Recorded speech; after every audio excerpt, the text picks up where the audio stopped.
ನಮಸ್ತೆ ವೀಕ್ಷಕರೇ, RRB requirement call form ಆಗಿದೆ. ಸೆಂಟ್ರಲ್ ಗೌರ್ಮೆಂಟಿಂದ RRB NTPC ರಿಕ್ವೈರ್ಮೆಂಟ್ 2024 ಬಿಟ್ಟಿದ್ದಾರೆ. ಯಾರೆಲ್ಲ ಆನ್ಲೈನಲ್ಲಿ ಅಪ್ಲೈ ಮಾಡ್ಕೊಂಡಿಲ್ವೋ ಯಾವ ರೀತಿ ಅಪ್ಲೈ ಮಾಡೋದು ಮತ್ತು ಯಾವ ರೀತಿ ಅಕೌಂಟ್ ಕ್ರಿಯೇಟ್ ಮಾಡಿ ಅಪ್ಲೈ ಮಾಡೋದು ಅಂದ್ಬಿಟ್ಟು ಸ್ಟೆಪ್ ಬೈ ಸ್ಟೆಪ್ ನಿಮಗೆ ತಿಳಿಸ್ಕೊಡ್ತಾ ಹೋಗ್ತೀನಿ.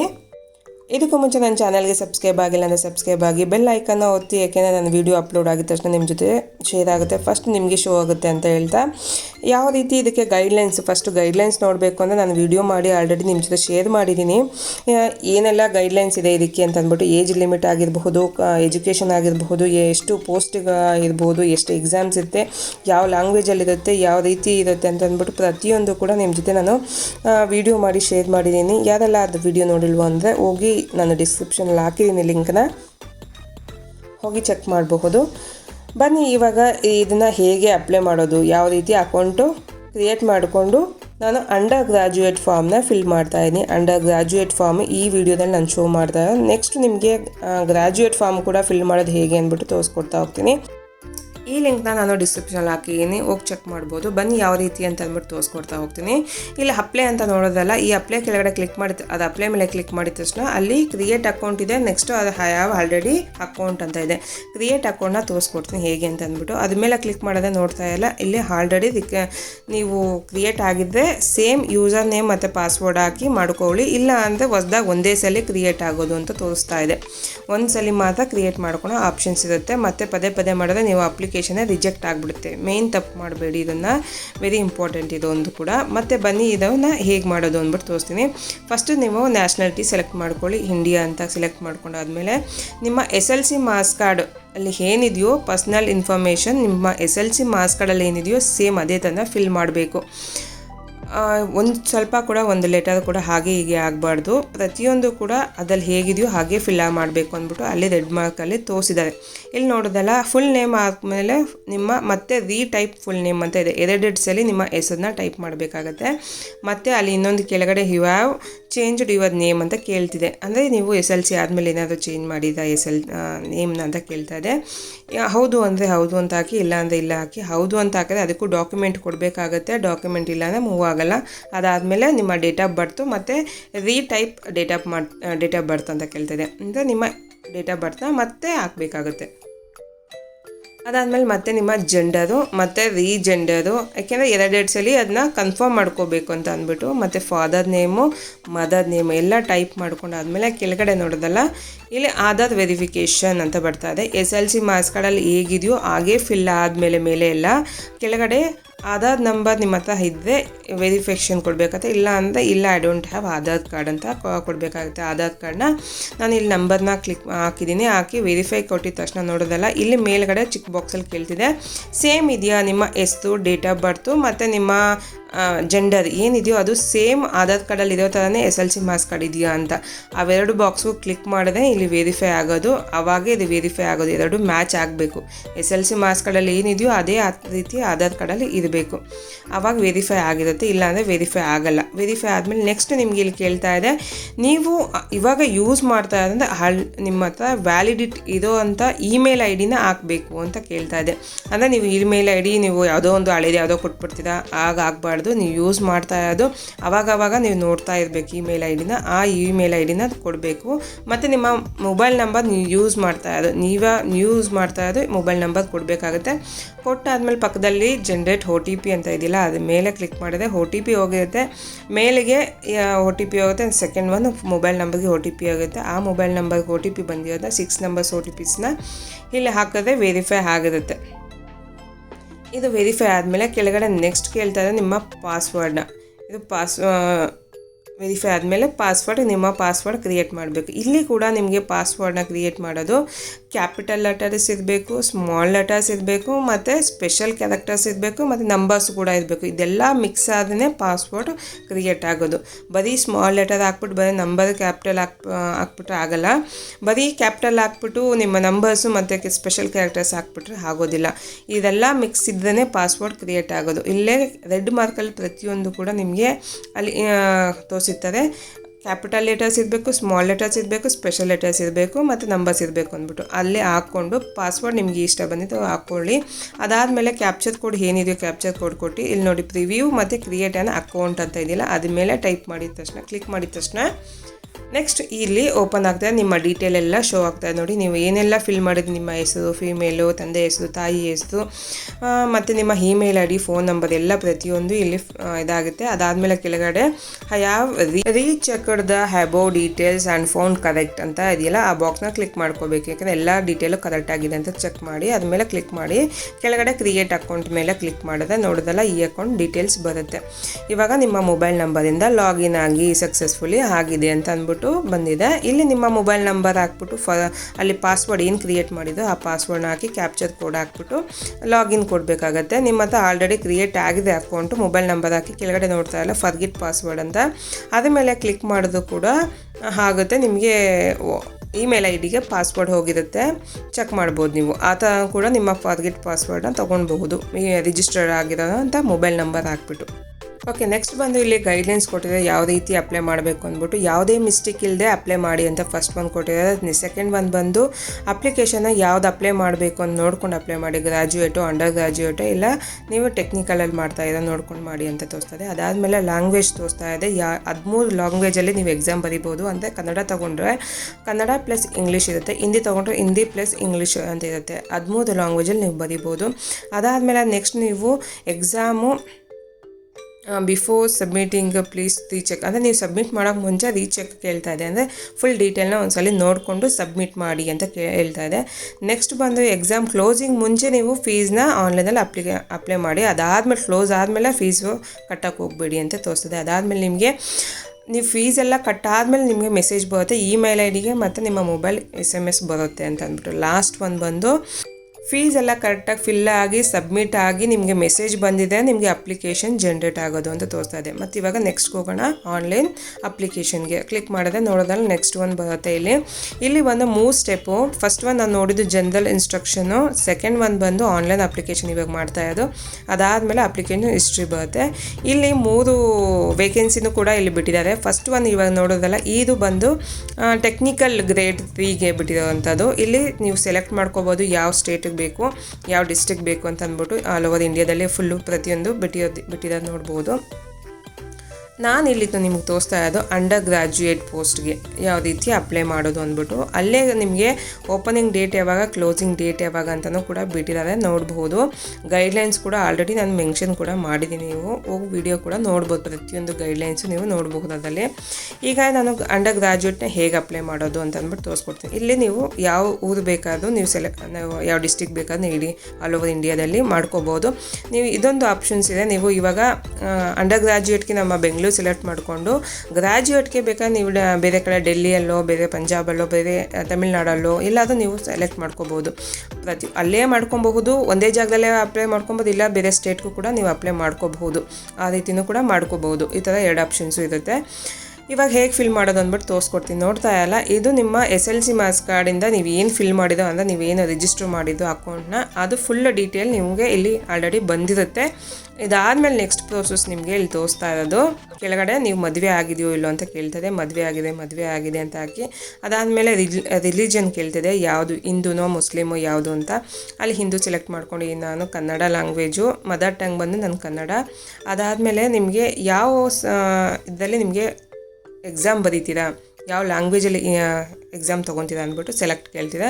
ನಾನು ಸುಮ್ಮನೆ ಜಸ್ಟ್ ಹಿಂದಿ ಅಂತ ತೊಗೊತಾ ಇದ್ದೀನಿ. ಇಲ್ಲ ಆದಮೇಲೆ ಇಲ್ಲಿ ನಿಮಗೆ ಯಾವುದೇ ಆದಂಥ ಬಾಡಿಯಲ್ಲಿ ನಿಮಗೆ ಏನಾದರೂ ಮಾರ್ಕ್ ಇದೆಯಾ, ಮಾರ್ಕ್ ಅಂತಂದರೆ ಏನಾದರೂ ಗುರ್ತಿಡಿಯೋ ಅಂಥದ್ದು, ನಿಮಗೆ ಮಚ್ಚೆ ಆಗಲಿ ಏನಾದರೂ ಗುರ್ತಿಡಿಯೋ ಅಂತ ನೀವು ನೋಡಿದ ತಕ್ಷಣ ಮಚ್ಚೆ ಏನಿದೆಯಾ ಅಂತ ಇದ್ದರೆ ಕೇಳ್ತಾ ಇದೆ. ಏನೋ ಆಪ್ಷನ್ಸ್ ಇದ್ದರೆ ಹಾಕಿ, ಇಲ್ಲ ಅಂದರೆ ಇಲ್ಲ ಅಂತ ಹಾಕಿ. ಇದಾದಮೇಲೆ ನೆಕ್ಸ್ಟ್ ನೋಡ್ತಾ ಇಲ್ಲ ಕಮ್ಯುನಿಟಿ ಡೀಟೇಲ್ಸ್ ಅಂತ ಕೇಳ್ತಾರೆ. ಕಮ್ಯುನಿಟಿ ಡೀಟೇಲಲ್ಲಿ ನೀವು ನಿಮ್ಮ ಕ್ಯಾಸ್ಟ್, ಇನ್ಕಮ್ ಕ್ಯಾಸ್ಟ್ ಯಾವ ಸರ್ಟಿಫಿಕೇಟ್ ಅದನ್ನ ಹಾಕಬೇಕಾಗುತ್ತೆ, ಯಾವ ಕ್ಯಾಸ್ಟು ಅಂತ ಹಾಕಿ ಸೆಲೆಕ್ಟ್ ಮಾಡಬೇಕಾಗುತ್ತೆ. ಇಲ್ಲಿ ನಿಮಗೆ OBC ಅವ್ರಿಗೆ ಮತ್ತು SC ST ಅವ್ರಿಗೆ ಅಂತ ಅಂದ್ಬಿಟ್ಟು ಸಡಿಲಿಕೆ ಕೂಡ ಕೊಟ್ಟಿದ್ದಾರೆ. ಅಂದರೆ ಎಷ್ಟು ಏಜ್ ಲಿಮಿಟ್ ಸ್ವಲ್ಪ ಸಡಿಲಿಕೆ ಕೊಟ್ಟಿದ್ದಾರೆ, ನೋಡ್ಕೊಂಡು ಅಪ್ಲೈ ಮಾಡಿ. ಇದಾದಮೇಲೆ ಯಾವ ಸೆಲೆಕ್ಟ್ ಮಾಡ್ತೀವೋ ಮಾಡಾದಮೇಲೆ ನಿಮಗೆ ಇಲ್ಲಿ RD ನಂಬರ್ ಕೇಳುತ್ತೆ, ಅಂದರೆ ಸರ್ಟಿಫಿಕೇಟ್ ನಂಬರ್ ಕೇಳುತ್ತೆ. ಅದಾದಮೇಲೆ ಇಶ್ಯೂಯಿಂಗ್ ಅಥಾರಿಟಿ, ಯಾವ ಅಥಾರಿಟಿಯಿಂದ ನಿಮಗೆ ಸಿಕ್ಕಿದೆ ಇದು ಕ್ಯಾಸ್ಟ್ ಇನ್ಕಮ್ ಯಾವುದು ಕೊಟ್ಟಿದ್ದಾರೆ ಅಂತ ಕೂಡ ಕೇಳ್ತಾ ಇದೆ, ಅದು ಕೂಡ ಸಬ್ಮಿಟ್ ಮಾಡಬೇಕಾಗುತ್ತೆ. ಮತ್ತು ಕ್ಯಾಸ್ಟ್ ಇನ್ಕಮ್ ಯಾವ ಸ್ಟೇಟದು ಅಂತ ಕೇಳ್ತಾ ಇದೆ, ಅದು ಕೂಡ ಅಪ್ಲೈ ಮಾಡಬೇಕಾದ್ರೆ. ಡೇಟ್ ಆಫ್ ಇಶ್ಯೂ, ನೀವು ಯಾವಾಗ ಅದನ್ನು ಅಪ್ಲೈ ಮಾಡಿದ್ದು, ನಿಮಗೆ ಯಾವಾಗ ನಿಮಗೆ ಜನ್ರೇಟ್ ಆಗಿ ನಿಮ್ಮ ಕೈಗೆ ಸಿಕ್ಕಿದ್ದು ಕ್ಯಾಸ್ಟ್ ಇನ್ಕಮ್ ಅಂತ ಕೇಳ್ತಾ ಇದೆ, ಅದು ಕೂಡ ಅಪ್ಲೈ ಮಾಡಬೇಕಾಗುತ್ತೆ. ರೀಸೆಂಟಾಗಿ ಆಗಿರಬೇಕು, ಹಳೇದು ಆಗಿರಬಾರ್ದು. ಹಳೇದಾಗಿದ್ರೆ ತೊಗೊಳೋದಿಲ್ಲ, ರೀಸೆಂಟಾಗಿ ಆಗಿರಬೇಕು. ಅದಾದಮೇಲೆ ಕೆಳಗಡೆ ನಿಮ್ಮ ಪೋಸ್ಟಲ್ ಅಡ್ರೆಸ್, ಅಂದರೆ ಇವಾಗ ಪ್ರೆಸೆಂಟ್ ಅಡ್ರೆಸ್ಸು ಮತ್ತು ಪರ್ಮನೆಂಟ್ ಅಡ್ರೆಸ್ಸು ಎರಡೂ ಕೇಳ್ತಾ ಇದೆ. ನೀವು ಪ್ರೆಸೆಂಟ್ ಅಡ್ರೆಸ್ ನೀವು ಓದ್ಬಿಟ್ಟು ಬೇರೆ ಕಡೆ ಊರಿಗೆ ಬಂದಿದ್ದರೆ ಇವಾಗ ಎಲ್ಲಿದ್ದೋ ಆ ಊರ ಅಡ್ರೆಸ್ ಆಗಬಹುದು. ಇಲ್ಲ ಎರಡೂ ಒಂದೇ, ನಾನು ಇರೋ ಅಡ್ರೆಸ್ಸು ಒಂದೇ, ಪ್ರೆಸೆಂಟ್ ಅಡ್ರೆಸ್ಸು ಒಂದೇ, ಪರ್ಮನೆಂಟ್ ಅಡ್ರೆಸ್ಸು ಒಂದೇ ಅಂತ ಆದರೆ ನೀವು ಏನು ಪ್ರೆಸೆಂಟ್ ಅಡ್ರೆಸ್ಸಲ್ಲಿ ಟೈಪ್ ಮಾಡಿರ್ತೀರೋ ಅದು ಕೆಳಗಡೆ tick of permanent address same as ಅಂತ ಇದೆಯಲ್ಲ, ಅದ್ರ ಮೇಲೆ ಕ್ಲಿಕ್ ಮಾಡಿದ್ರೆ ಸೇಮ್ ಈ ಕಡೆನೂ ಕೂಡ ಪೀಚ್ ಆಗುತ್ತೆ. ಇಲ್ಲ ಅಂದರೆ ನೀವು ಟೈಪ್ ಮಾಡಿ ಸಬ್ಮಿಟ್ ಕೊಡಬೇಕು, ಸೇವ್ ಅಂತ ಕೊಡಬೇಕಾಗತ್ತೆ. ಇಲ್ಲಿ ನೋಡೋದಲ್ಲ, ಸೇವ್ ಕೊಡಿ. ಒಂದ್ಸಲಿ ಚೆಕ್ ಮಾಡ್ಕೊಳ್ಳಿ, ಯಾವುದೋ ಒಂದ್ಸಲಿ ಸೇವ್ ಆದಮೇಲೆ ಮತ್ತೆ ಚೇಂಜ್ ಆಗೋಲ್ಲ. ಒಂದ್ಸಲಿ ಪೂರ್ತಿ ನಿಮ್ಮ ಡೀಟೇಲ್ ಎಲ್ಲ ನೀವೇನು ಇನ್ಫಾರ್ಮೇಷನ್ ಅಲ್ಲಿ ಕೊಟ್ಟಿರೋ ಎಲ್ಲ ಪೂರ್ತಿ ಚೆಕ್ ಮಾಡ್ಕೋಬೇಕಾಗತ್ತೆ. ಆದಮೇಲೆ ಸೇವ್ ಕೊಟ್ಟರೆ ಸೇವ್ ಆಗಿರುತ್ತೆ. ನೋಡೋದಲ್ಲ, ಸೇವ್ ಆಯಿತು. ಆಧಾರ್ ಕಾರ್ಡ್ ಕೂಡ ವೆರಿಫೈ ಆಗಿದೆ, ಮೇಲ್ಗಡೆ ವೆರಿಫೈ ಆಗಿದೆ, ಆಧಾರ್ ವೆರಿಫೈ ಅಂತ ಬರುತ್ತೆ, ಇಲ್ಲ ಅಂತ ಬರುತ್ತೆ. ನೆಕ್ಸ್ಟ್ ನಿಮಗೆ ಅದರ್ ಡೀಟೇಲ್ಸ್ ನೆಕ್ಸ್ಟ್ಗೆ ಹೋಗುತ್ತೆ. ಅದರ್ ಡೀಟೇಲ್ಸ್ ಕ್ಯಾಟಗರಿ ಡೀಟೇಲ್ಸ್ಗೆ ಹೋಗುತ್ತೆ. ಇಲ್ಲಿ ಬಂದು ನೀವು ಎಕ್ಸ್ ಸರ್ವಿಸ್ ಅಂತ ಕೇಳ್ತಾ ಇದೆ. ಏನಾದ್ರು ಸರ್ವಿಸ್ ಮಾಡ್ತಿದ್ದ ಅಂತ ಗೌರ್ಮೆಂಟ್ ಕೆಲಸದಲ್ಲಿ ಯಾವುದಾದ್ರು ಸರ್ವಿಸಲ್ಲಿ ಇದ್ದ ಅಂತ ಕೇಳ್ತಾರೆ. ಇಲ್ಲ ಅಂತ ಹಾಕಿ, ಎಸ್ ಅಂದರೆ ಎಸ್ ಅಂತ ಹಾಕಿ. ಅದಾದಮೇಲೆ person with bench mark disability, ಅಂದರೆ ಏನಾದರೂ ನಿಮ್ಮ ಕೈಯಲ್ಲಿ ಓಡಾಡೋಕ್ಕಾಗುತ್ತೋ ಇಲ್ವೋ, ಏನು ನಿಮಗೆ ಅಂಗವಿಕಲನ ಅಂತ ಕೇಳ್ತಾರೆ. ಅಂದರೆ ಪೂರ್ತಿ ಓಡಾಡೋಕ್ಕಾಗದೆ ಕುತ್ಕೊಂಡೇ ಕೆಲಸ ಮಾಡೋ ಅಂಥವ್ರು ಅಂತ ಕೇಳ್ತಾರೆ. ಎಸ್ ಅಂದರೆ ಎಸ್, ಇಲ್ಲ ಅಂದಿಲ್ಲ. ಅದಾದಮೇಲೆ ನೆಕ್ಸ್ಟ್ ಕೇಳ್ತಾ ಇದೆ, ನೀವು ನಿಮ್ಮ ಕೈಯಲ್ಲಿ ಬರೆಯೋಕ್ಕಾಗುತ್ತಾ, ಇಲ್ಲ ಬರೀದಿರಾ ಇನ್ನೊಬ್ರು ಯಾರನ್ನ ನಿಮಗೆ ಗೈಡ್ ಯಾರು ಎಕ್ಸ್ಟ್ರಾ ಬೇಕಾ ಅಂತ ಕೇಳ್ತಾರೆ. ಇಲ್ಲ ಅಂತ ಹಾಕಿ, ಎಸ್ ಅಂದರೆ ಎಸ್ ಹಾಕಿ. ನೆಕ್ಸ್ಟ್ ಇಲ್ಲಿ EBC ಸರ್ಟಿಫಿಕೇಟ್ ಹೋಲ್ಡರ್ ಅಂತ ಕೇಳ್ತಾ ಇದೆ. ಎಸ್ ಅಂದರೆ ಎಸ್ ಅಂತ ಹಾಕಿ, ಇಲ್ಲ ಅಂತ ಹಾಕಿ. EBC ಅಂದರೆ ಬ್ಯಾಕ್ವರ್ಡ್ ಕ್ಲಾಸ್ ಅಂತ ಅಂದ್ಬಿಟ್ಟು. ಅದಾದಮೇಲೆ ರೈಲ್ವೆ ಅಪ್ಲಿಕೇಶನ್ ಅಂತ, ಅಂದರೆ ನೀವು ಎಂಪ್ಲಾಯಿ ಆಫ್ ಇಂಡಿಯನ್ ರೈಲ್ವೆ ಅಂತ ಕೇಳ್ತಾ ಇದೆ. ಇವಾಗ ಕೆಲಸ ಮಾಡ್ತಾ ಇದ್ದೀರಾ, ಎಲ್ಲ ಕೆಲಸ ಮಾಡಿಬಿಟ್ಟಿದ್ದೀರಾ ಅಂದರೆ ಎಸ್ ಅಂತ ಹಾಕಿ, ಇಲ್ಲ ನೋ ಅಂದರೆ ನೋ ಅಂತ ಹಾಕಿ. ಅದಾದಮೇಲೆ ನೆಕ್ಸ್ಟ್ ನಿಮ್ಮನ್ನು ಕೇಳ್ತಾ ಇರೋದು, ಇವಾಗ ಕರೆಂಟ್ ಡಿಪಾರ್ಟ್ಮೆಂಟ್ ಯಾವುದು ನಿಮ್ಮದು, ಸೆಂಟ್ರಲ್ ಗೌರ್ಮೆಂಟಾ, ಸ್ಟೇಟ್ ಗೌರ್ಮೆಂಟಾ, ಇಲ್ಲ ಪಬ್ಲಿಕ್ ಸೆಕ್ಟರಾ ಅಂತ ಕೇಳ್ತಾ ಇದೆ. ಯಾವುದೂ ಇಲ್ಲ ಅಂತಂದರೆ ನಾಟ್ ಅಪ್ಲಿಕೇಬಲ್ ಅಂತ ಹಾಕಬೇಕು. ಇಲ್ಲ ಯಾವುದಾದ್ರು ಇದ್ದರೆ ಸೆಲೆಕ್ಟ್ ಮಾಡಿದ್ಮೇಲೆ ಅದು ಫುಲ್ ಡೀಟೇಲ್ ಕೇಳುತ್ತೆ, NOC ಕೇಳುತ್ತೆ, ಎಲ್ಲ ಡೀಟೇಲ್ನ ನೀವು ಹಾಕಬೇಕಾಗತ್ತೆ. ನೋಡಿ, ಇದು ಪಬ್ಲಿಕ್ ಸೆಕ್ಟರ್ ಅಂತ ಆಯ್ಕೆ ಮಾಡಿದಾಗ NOC ಸರ್ಟಿಫಿಕೇಟ್ ಎಲ್ಲ ಕೇಳುತ್ತೆ. ನಿಮ್ಮ ಹತ್ರ NOC ಸರ್ಟಿಫಿಕೇಟ್ ಎಲ್ಲ ಇರಬೇಕಾಗತ್ತೆ. ಇಲ್ಲ ಅಂದರೆ ನಾಟ್ ಅಪ್ಲಿಕೇಬಲ್ ಅಂತ ಹಾಕಿದ್ರೆ, ಏನು ನೀವು ಪ್ರೈವೇಟಲ್ಲಿ ಮಾಡ್ತಾ ಇದ್ದೀರಾ, ಅದೇನೋ ನಿಮಗೆ NOC ಬೇಕಾಗಿಲ್ಲ, ಏನು ಬೇಡ ಅಂದರೆ ನಾಟ್ ಅಪ್ಲಿಕೇಬಲ್ ಅಂತ ಹಾಕ್ಬೋದು. ಅದಾದಮೇಲೆ ನಿಮ್ಮ ಬ್ಯಾಂಕ್ ಡೀಟೇಲ್ ಕೇಳ್ತಾ ಇದೆ. ನಿಮ್ಮ ಫೀಸು ಮತ್ತು ರೀಫಂಡ್ ಮಾಡೋದಕ್ಕೋಸ್ಕರ ನಿಮ್ಮ ಬ್ಯಾಂಕ್ ಡೀಟೇಲ್ನ ಕೇಳ್ತಾ ಇದೆ. ನಿಮ್ಮ ಅಕೌಂಟ್ ನಂಬರು, IFSC ಕೋಡು ಅಷ್ಟು ಹಾಕಿದ್ರೆ ಅದೇ ನಿಮ್ಮ ಬ್ಯಾಂಕ್ ಯಾವುದು ಮತ್ತು ಯಾವುದು ಅಡ್ರೆಸ್ ಏನು ಅಂತ ಅಂದ್ಬಿಟ್ಟು ಪೀಚ್ ಆಗುತ್ತೆ. ನೋಡ್ತಾ ಇಲ್ಲ, ಇಲ್ಲಿ ಅಕೌಂಟ್ ಹೋಲ್ಡರ್ ಕೇಳ್ತಾ ಇದೆ, ಅಕೌಂಟ್ ನಂಬರು ಮತ್ತು confirm account number, IFSC code ಕೇಳ್ತಾ ಇದೆ. ಅದು ಹಾಕಿದ್ಮೇಲೆ ಪಕ್ಕದಲ್ಲ ಕನ್ಫರ್ಮ್ ಅಂತ ಇದೆಯಲ್ಲ, ಕನ್ಫರ್ಮ್ ಮೇಲೆ ಕ್ಲಿಕ್ ಮಾಡಿದ ತಕ್ಷಣ ಯಾವ ಬ್ಯಾಂಕು ಮತ್ತು ಯಾವ ಅಡ್ರೆಸ್ಸು ಅಂತ ಅಂದ್ಬಿಟ್ಟು ಆಟೋಮೆಟಿಕ್ ಪೀಚ್ ಆಗುತ್ತದು. ಅದಾದಮೇಲೆ ಸೇವ್ ಕೊಡಬೇಕಾಗತ್ತೆ. ಎಲ್ಲ ಒಂದ್ಸಲಿ ಡೀಟೇಲು ನೀವೇನೇ ಸೇವ್ ಕೊಡಬೇಕಾದ್ರೆ ಒಂದ್ಸಲಿ ನೋಡ್ಕೊಂಬಿಡಿ, ಎಲ್ಲ ಒಂದ್ಸಲಿ ಕರೆಕ್ಟಾಗಿದೆಯೋ ಇಲ್ಲೋ ಅಂತ ಅಂದ್ಬಿಟ್ಟು ಸೇವ್ ಆದಮೇಲೆ ನೆಕ್ಸ್ಟ್ ಅಂತ ಹೋದಾಗ ನೋಡಿ, ಇಲ್ಲಿ ನೆಕ್ಸ್ಟ್ ಕ್ವಾಲಿಫಿಕೇಷನ್ಗೆ ಹೋಗುತ್ತೆ. ಸೇವ್ ಆದಮೇಲೆ ಕ್ವಾಲಿಫಿಕೇಷನ್ ಹೋಗುತ್ತೆ, ಏನು ಓದಿರಾ ಅಂತ ಅಂದ್ಬಿಟ್ಟು ಓದಿರೋ ಡೀಟೇಲ್ ಎಲ್ಲ ಇಲ್ಲ ಹಾಕಬೇಕಾಗತ್ತೆ. ಫಸ್ಟು ಹಾಕಬೇಕಾಗಿದ್ದು ನಾವು ಮೆಟ್ರಿಕ್ ಫಸ್ಟು ಅದು ಫುಲ್ಲು ಅಪ್ಡೇಟ್ ಮಾಡಲೇಬೇಕು, ಅದು ಮ್ಯಾಂಡೇಟರಿ ಇರುತ್ತೆ, ಅದು ಆಟೋಮೆಟಿಕ್ ಅಲ್ಲಿರುತ್ತೆ, ಅದನ್ನು ಸೆಲೆಕ್ಟ್ ಮಾಡೋ ಆಪ್ಷನ್ಸ್ ಇದೆಲ್ಲ. ಅದಾದಮೇಲೆ ನೆಕ್ಸ್ಟು ಯಾವ ಸ್ಟೇಟಲ್ಲಿ ನೀವು ಮಾಡಿದ್ದೀರಾ, SLCನ 10th ಸ್ಟ್ಯಾಂಡರ್ಡ್ನ ಯಾವ ಸ್ಟೇಟಲ್ಲಿ ಮಾಡಿದ್ದೀರಾ, ಯಾವ ಡಿಸ್ಟ್ರಿಕ್ಕಲ್ಲಿ ಮಾಡಿದ್ದೀರಾ ಮತ್ತು ಬೋರ್ಡ್ ಯಾವುದು ಅಂತ ಅಂದ್ಬಿಟ್ಟು ಹಾಕಬೇಕು. ನೆಕ್ಸ್ಟು ನಿಮ್ಮ ರಿಸಲ್ಟ್ ಯಾವಾಗ ಅನೌನ್ಸ್ ಆಯಿತು ಅಂತ ಇರುತ್ತಲ್ಲ ಆ ಡೇಟ್ನ ಅಲ್ಲಿ ಮೆನ್ಷನ್ ಮಾಡಬೇಕಾಗುತ್ತೆ. ಅದಾದಮೇಲೆ ಎನ್ರೋಲ್ಮೆಂಟ್ ನಂಬರ್ ಅಂದರೆ ರಿಜಿಸ್ಟರ್ ನಂಬರ್ ಇರುತ್ತಲ್ಲ SLCದು, ಆ ರಿಜಿಸ್ಟರ್ ನಂಬರ್ನ ಇಲ್ಲಿ ಟೈಪ್ ಮಾಡಬೇಕು. ಅದಾದಮೇಲೆ ನಿಮ್ಮ SLC ಮಾರ್ಕ್ಸ್ ಕಾರ್ಡ್ನ ಎಲ್ಲೇ ಅಪ್ಲೋಡ್ ಮಾಡಬೇಕು. ಅದು ಬಂದು PDF ಫೈಲಲ್ಲೇ ಇರಬೇಕು, 500 KB ಒಳಗಡೆ ಇರಬೇಕಾಗತ್ತೆ. PDF ಫೈಲ್ ಬಿಟ್ಟು ಬೇರೆ ಯಾವುದು ತೊಗೊಳೋದಿಲ್ಲ. ಅಲ್ಲೇ ಕೂಡ ನಿಮಗೆ ಮೆನ್ಷನ್ ಆಗಿರುತ್ತೆ PDF ಫೈಲ್ ಮಾಡಬೇಕು ಮತ್ತು 500 ಒಳಗಡೆ ಇರಬೇಕು ಅಂತ ಅಂದ್ಬಿಟ್ಟು. ಅದಕ್ಕೆ ಅಪ್ಲೋಡ್ ಮಾಡಿದ್ರೆ ನೋಡೋದಲ್ಲ ಈ ಥರ ನಿಮ್ಮ ಫುಲ್ ಡೀಟೇಲ್ ಎಲ್ಲ ಬರುತ್ತೆ. ಅದಾದಮೇಲೆ ನೆಕ್ಸ್ಟ್ ನೀವು ಕೆಳಗಡೆ ಹ್ಯಾಡ್ ಅಂತ ಇದೆಯಲ್ಲ, ಹ್ಯಾಡ್ ಅಂತ ಕೊಟ್ಟರೆ ನೆಕ್ಸ್ಟ್ ನೀವು ಸೆಕೆಂಡ್ PUನೂ ಕೂಡ ಹಾಕ್ಬೋದು. ನಾನಿಲ್ಲಿ ಡಿಗ್ರಿದು ಇತ್ತು ನಿಮಗೆ ತೋರಿಸೋದಕ್ಕೆ ಅಂತ ಹಾಕಿದೆ. ನಾನು ಎಷ್ಟಿದೆಯೋ ಅಷ್ಟು ಸರ್ಟಿಫಿಕೇಟ್ ಹಾಕಿ ಹ್ಯಾಡ್ ಆದಮೇಲೆ ನೆಕ್ಸ್ಟು ಸೇವ್ ಕೊಟ್ಟು ನೆಕ್ಸ್ಟ್ ಪ್ರೊಸೆಸ್ಗೆ ಹೋಗುತ್ತೆ, ಅಪ್ಲೋಡ್ ಯುವರ್ ಡಾಕ್ಯುಮೆಂಟ್ ಅಂತ ಅಂದ್ಬಿಟ್ಟು. ಇಲ್ಲಿ ಡಾಕ್ಯುಮೆಂಟ್ ಅಪ್ಲೋಡ್ ಯಾವ್ಯಾವುದು ಅಂದರೆ ನಿಮ್ಮ ಫೋಟೋ ಹಾಕಬೇಕಾಗತ್ತೆ, ಫೋಟೋ ಸೈಜ್ ಕೂಡ ಇಲ್ಲೇ ತೋರಿಸಿದ್ದಾರೆ. ಫೋಟೋ ಯಾವ ಸೈಜಲ್ಲಿ ಇರಬೇಕು, ಯಾವ ಲೆಂತಲ್ಲಿ, ಯಾವ ವಿಡ್ತಲ್ಲಿ ಇರಬೇಕು ಅಂದ್ಬಿಟ್ಟು, ಮತ್ತು ಯಾವ ಥರ ಇರಬೇಕು, ಯಾವ ಥರ ಇರಬಾರ್ದು ಅಂತ ಕೂಡ ಇಲ್ಲಿ ಸ್ಯಾಂಪಲ್ ತೋರಿಸಿದ್ದಾರೆ. ನೋಡ್ತಾ ಇಲ್ಲ, ಎಲ್ಲ ಇಂಟು ಮಾರ್ಕ್ ಹಾಕಿದ್ದಾರೆ. ಯಾವುದು ಗ್ರೀನ್ ಕಲರ್ ಟಿಕ್ ಮಾರ್ಕ್ ಹಾಕಿದ್ರೆ ಆ ಥರ ಫೋಟೋ ಇರಬೇಕು. ಕಣ್ಣು ಮುಚ್ಚೋದು, ಹ್ಯಾಟ್ ಹಾಕ್ಕೊಂಡು, ಗ್ಲಾಸ್ ಹಾಕ್ಕೊಂಡು, ಸೈಡ್ ವ್ಯೂ ಯಾವುದು ಇರಬಾರ್ದು, ಸ್ಟ್ರೈಟಾಗಿರಬೇಕು, ಕಣ್ಣು ತೆಗ್ದಿರಬೇಕು, ಈ ಥರ ಕರೆಕ್ಟಾಗಿರಬೇಕು ಅಂತ ಫೋಟೋನ ಅಟ್ಯಾಚ್ ಮಾಡಬೇಕಾಗುತ್ತೆ. ಮತ್ತು ಮೇಯ್ನಾಗಿ ಬ್ಲರ್ ಇರಬಾರ್ದು. ನೀವು ಫೋಟೋ ಬ್ಯಾಕ್ಗ್ರೌಂಡಲ್ಲಿ ಕಲರ್ ಆಗಲಿ, ಯಾವುದೇ ಬೇರೆ ಕಲರ್ ಆಗಲಿ ಇರಬಾರ್ದು. ಬ್ಯಾಕ್ಗ್ರೌಂಡು ವೈಟ್ ಇದ್ದು ನೀವು ಡಾರ್ಕಾಗಿ ಕಲರಲ್ಲಿ ಇರಬೇಕಾಗುತ್ತೆ. ಆ ಥರ ಫೋಟೋ ತೆಗೆಸ್ಕೋಬೇಕಾಗತ್ತೆ. ಸೈಜು ಅದು ನೋಡ್ಕೊಂಡು ಅಪ್ಲೋಡ್ ಮಾಡಬೇಕು. ಸಿಗ್ನೇಚರು ಅಷ್ಟೇ. ಸಿಗ್ನೇಚರು ನೀವು ಹಾಕಬೇಕಾದ್ರೆ ನೀವು ಕ್ಯಾಪಿಟಲ್ ಬರೆದ್ಬಿಡೋದು, ಇಲ್ಲ ನಿಮ್ಮ ಹೆಸರು ಬರೆದ್ಬಿಡೋದು, ಆಗ ಮಾಡಬಾರ್ದು. ರನ್ನಿಂಗಲ್ಲಿ ನಿಮ್ಮ ಹೆಸರು ಏನು ನೀವು ಸೈನ್ ಮಾಡ್ತಿರೋ ರನ್ನಿಂಗಲ್ಲಿ ಆ ಥರ ಸೈನ್ ಮಾಡಿ ಕೊಡಬೇಕಾಗತ್ತೆ. ನೀವು ಸೈನ್ ಮಾಡೋದ್ರೆ ನಿಮ್ಮ ಹೆಸರು ಬರೆದ್ಬಿಡೋದು ಕ್ಯಾಪಿಟಲಲ್ಲಿ, ಇಲ್ಲ ನಿಮ್ಮ ಕನ್ನಡದಲ್ಲಿ ಅಕ್ಷರಗಳು ಬರೆದ್ಬಿಡೋದು. ನೀವು ಕನ್ನಡನ ಹಾಕಲಿ, ಇಂಗ್ಲೀಷನ್ನ ಹಾಕಲಿ, ಕರೆಕ್ಟಾಗಿ ನೀವು ರನ್ನಿಂಗಲ್ಲಿ ಬರ್ಕೊಂಡು ಹೋಗ್ತಾ ಇರಬೇಕು. ಸೈನ್ ನೀವು ಹೆಂಗೆ ಸೈನ್ ಆಗ್ತದೋ ಆ ಥರ ಸಿಗ್ನೇಚರ್ ಹಾಕಬೇಕಾಗುತ್ತೆ. ಅದಾದಮೇಲೆ ನೆಕ್ಸ್ಟು ಸೇವ್ ಕೊಟ್ಟು ಪ್ರೊಸೆಸ್ ಕೊಟ್ಟರೆ ನೆಕ್ಸ್ಟ್ ಸ್ಟೆಪ್ಗೆ ಹೋಗುತ್ತೆ. ಪರ್ಫಾರ್ಮೆನ್ಸ್ ಲಾಸ್ಟು ನೀವು ಬಿಲ್ ಕಟ್ಟೋದು. ಆದರೆ ನಂದು ಇಲ್ಲಿ ತೋರಿಸ್ತಾ ಇಲ್ಲ. ಏನಕ್ಕೆ ಅಂತಂದರೆ ನಂದು ನಾನು ಹಾಕಿರೋಂಥ ಡೀಟೇಲ್ಸು ಡಾಕ್ಯುಮೆಂಟ್ ಇದಕ್ಕೆ ಈ ಪೋಸ್ಟ್ಗೆ ಅದು ಎಲಿಜಿಬಲ್ ಇಲ್ಲ ಅಂತ ತೋರಿಸ್ತಾ ಇದೆ. ನಿಮ್ಮದು ಎಲಿಜಿಬಲ್ ಆಗಿದೆ. ನೆಕ್ಸ್ಟ್ ಪ್ರೋಸೆಸ್ಗೆ ಹೋದಾಗ ನಿಮಗೆ ಫುಲ್ ಡೀಟೇಲ್ ನೀವು ಏನೆಲ್ಲ ಅಪ್ಲೈ ಮಾಡಿರ್ತೀರೋ ಅಲ್ಲಿ ಯಾವ್ಯಾವ ಪೋಸ್ಟ್ಗೆ ನಿಮಗೆ ಅರ್ಹತೆ ಇದೆ ಅಂತ ಅಂದ್ಬಿಟ್ಟು ಪೋಸ್ಟ್ಗಳೆಲ್ಲ ತೋರಿಸುತ್ತೆ. ಅದನ್ನು ನೀವು ಈ ಕಡೆ ಪ್ಲಸ್ ಅಂತ ಮಾರ್ಕ್ ಇರುತ್ತೆ. ಆ ಪ್ಲಸ್ ಮೇಲೆ ಮಾರ್ಕ್ ಮಾಡಿಕೊಂಡು ರೈಟ್ ಸೈಡಿಗೆ ಬರುತ್ತೆ. ಅದಾದಮೇಲೆ ಕೆಳಗಡೆ ಬಾಕ್ಸ್ಗಳಿರುತ್ತೆ. ಅದು ನೋಡಿಕೊಂಡು ಕ್ಲಿಕ್ ಮಾಡಿಕೊಂಡು ಅದನ್ನು ಪ್ರಿವ್ಯೂ ತೋರಿಸುತ್ತೆ. ನೀವು ಇಷ್ಟು ಏನೆಲ್ಲ personal details, other details, education ಎಲ್ಲ ಹಾಕಿರ್ತೀರೋ ಪ್ರಿವ್ಯೂ ತೋರಿಸುತ್ತೆ. ಅದು ನೋಡಿಕೊಂಡು ಎಲ್ಲ ಓಕೆ ಆದರೆ ಸಬ್ಮಿಟ್ ಕೊಟ್ಟರೆ ನಿಮ್ಮ ಅಪ್ಲಿಕೇಶನ್ ಜನ್ರೇಟ್ ಆಗುತ್ತೆ. ಹಾಗೆ ಪೇಮೆಂಟ್ಗೆ ಹೋಗುತ್ತೆ. ಪೇಮೆಂಟ್ ಮಾಡಿದ್ರೆ ನಿಮ್ಮ ಅಪ್ಲಿಕೇಶನ್ ಸಬ್ಮಿಟ್ ಆಗುತ್ತೆ. ನೋಡಿದ್ರಲ್ಲ, ಈಸಿಯಾಗಿ ನಿಮಗೆ ಆನ್ಲೈನಲ್ಲಿ ಹೇಗೆ ಅಪ್ಲೈ ಮಾಡೋದು, RRBಗೆ ಅಪ್ಲಿಕೇಶನ್ ಹಾಕೋದು ಹೇಗೆ ಅಂತ ಅಂದ್ಬಿಟ್ಟು. ಯಾರಿಗೆಲ್ಲ ಲಾಸ್ಟ್ ಒಂದು ಸ್ಟೆಪ್ ಅರ್ಥ ಆಗಿಲ್ಲ, ನಮಗೆ ಗೊತ್ತಾಗಬೇಕಾಗಿತ್ತು ಅಂತಂದರೆ ನಾನು ಅಂಡರ್ ಗ್ರ್ಯಾಜುಯೇಷನ್ದು ಈ ವಿಡಿಯೋದಲ್ಲಿ ತೋರಿಸಿದ್ದು. ನಾನು ನೆಕ್ಸ್ಟ್ ತೋರಿಸೋ ವಿಡಿಯೋ ಹಾಕ್ತಾಯಿದ್ದೀನಿ. ನಾಳೆ ಅದು ವಿಡಿಯೋ ನಿಮಗೆ ಬರುತ್ತೆ. ಗ್ರ್ಯಾಜುಯೇಷನ್ಗೆ ಅಪ್ಲೈ ಹೇಗೆ ಹಾಕೋದು, ಆ ಗ್ರ್ಯಾಜುಯೇಷನ್ ಆದವಂಥವ್ರು, ಡಿಗ್ರಿ ಎಲ್ಲ ಕಂಪ್ಲೀಟ್ ಆದವರು ಹೇಗೆ ಅಪ್ಲೈ ಮಾಡೋದು ಅಂತ ಅಂದ್ಬಿಟ್ಟು ನಾನು ನೆಕ್ಸ್ಟ್ ವೀಡಿಯೋದಲ್ಲಿ ಬರುತ್ತೆ. ಆ ವಿಡಿಯೋದಲ್ಲಿ ನೋಡ್ಬೋದು. ನಾನು ಪೂರ್ತಿಯಾಗಿ ಪೇಮೆಂಟ್ ಆಗಿ ನೆಕ್ಸ್ಟ್ ಅಕ್ನಾಲೇಜ್ಮೆಂಟ್ ಜನ್ರೇಟ್ ಆಗೋವರೆಗೂ, ನಿಮ್ಮ ಫಾರ್ಮ್ ಗೌರ್ಮೆಂಟ್ ಸಬ್ಮಿಟ್ ಆಗೋವರೆಗೂ ಪೂರ್ತಿಯಾಗಿ ಎಕ್ಸ್ಪ್ಲೇನ್ ಮಾಡಿದ್ದೀನಿ. ಈ ವಿಡಿಯೋದಲ್ಲಿ ನಿಮಗೆ ಹೇಗೆ ಅಕೌಂಟ್ ಕ್ರಿಯೇಟ್ ಮಾಡೋದ್ರಿಂದ ನಿಮಗೆ ಪೇಮೆಂಟ್ ಆಗೋದಕ್ಕೂ ತೋರಿಸಿದ್ದೆ.